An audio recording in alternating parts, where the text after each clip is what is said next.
ఈ పరీక్ష $1 మిలియన్ ఉద్యోగం కోసం నిర్వహించబడింది. కానీ ప్రశ్నాపత్రం పూర్తిగా ఖాళీగా ఉంది. అభ్యర్థులు ఏమి చేయాలో తెలియక అయోమయంలో ఉన్నారు. అయితే వారిలో ఒక మహిళ మాత్రం ధైర్యంగా పెన్ను తీసుకుని రాయడం ప్రారంభించింది. కానీ ఆమె తన పేరు రాసిన వెంటనే పరీక్ష నిబంధనలు ఉల్లంఘించిందని చెప్పి గార్డ్ ఆమెను బయటకు తీసుకెళ్లాడు. ఆ పరీక్ష గదిలో 3 సులభమైన నియమాలు మాత్రమే ఉన్నాయి. మొదటిది, కాగితాన్ని పాడు చేయకూడదు. రెండవది, పరీక్షాధికారి లేదా గార్డుతో మాట్లాడకూడదు. మూడవది, సమయం పూర్తయ్యే వరకు గదిని వదిలి వెళ్లకూడదు.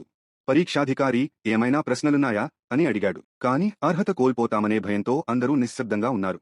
సమయం గడిచే కొద్దీ అభ్యర్థులు మరింత ఆందోళనకు గురయ్యారు. అప్పుడు వారిలో ఒకరికి నియమాల్లో ఉన్న ఒక లోపం కనిపించింది.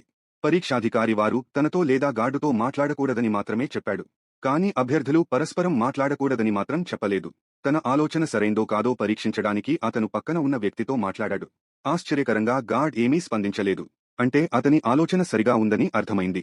ఆ 3 నియమాలను ఉల్లంఘించినంత వరకు వారు ఏదైనా చేయవచ్చు.